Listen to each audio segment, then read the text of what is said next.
আসসালামু আলাইকুম। কেমন আছেন সবাই? আশা করি ভালো আছেন। আজকে আপনাদের সাথে ছোট্ট একটি ভিডিও নিয়ে চলে আসলাম। এখানে আমি খুদে ভাত ভর্তা নিয়ে চলে এসেছি।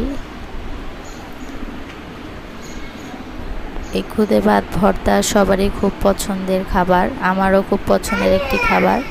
তো এই ছোট্ট একটি ভিডিও আপনাদের সাথে শেয়ার করলাম।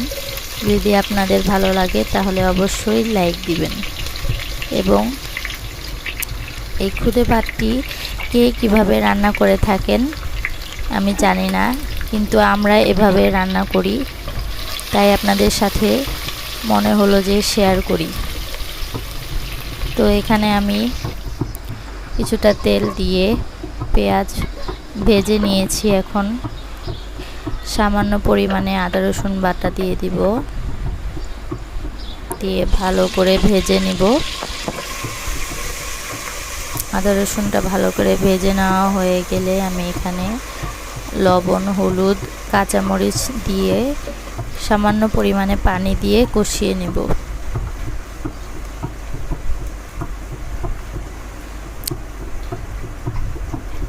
এই রান্নাটা কিন্তু সবাই বিভিন্ন রকমের করে থাকে। আমি অনেক ভিডিওতেই দেখেছি, যে যেমন ভাবে রান্না করে সেভাবেই ভালো লাগে খেতে। কিন্তু আমি ছোটোবেলা থেকে দেখে আসছি আমার আম্মু এভাবে রান্না করে, তাই আমিও এইভাবেই শিখে নিয়েছি। আমার খুব পছন্দের একটি খাবার। আমি শুধু আজকে বোয়া ভাতের রেসিপিটাই আপনাদের সাথে শেয়ার করলাম। যদি ভর্তার রেসিপি চান তাহলে অবশ্যই কমেন্টে আমাকে জানাবেন, তাহলে আমি ভর্তার রেসিপিগুলো আপনাদের সাথে শেয়ার করব। তো আমার এখানে কথা বলতে বলতে আমার মশলাগুলো কষানো হয়ে গিয়েছে। এখন পরিমাণ মতো পানি দিয়ে দিব।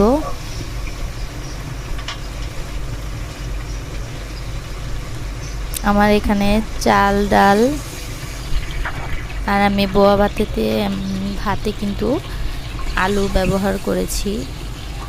একটা আলুকে কুচি করে কেটে নিয়েছি, চাল ডালের সাথে একসাথে ধুয়ে পরিষ্কার করে এক সাইডে রেখে দিয়েছিলাম।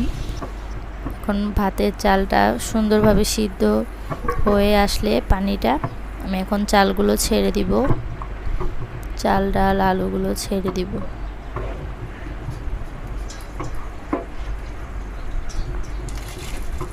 আমার ভিডিওতে যদি কোনো রকমের ভুল হয়ে থাকে তাহলে অবশ্যই ক্ষমার দৃষ্টিতে দেখবেন। এই তো আমার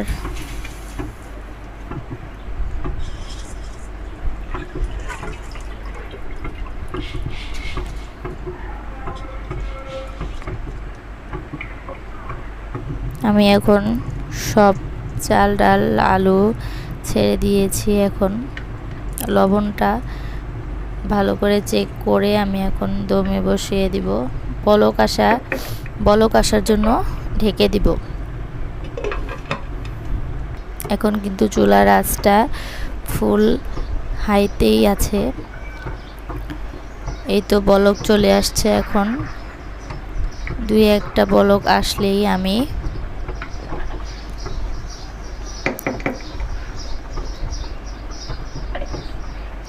চুলার আঁচটা মিডিয়াম করে দিব, মিডিয়াম লো করে। এই তো আমার বোয়া ভাত একবারে রেডি, খাওয়ার জন্য একবারে রেডি।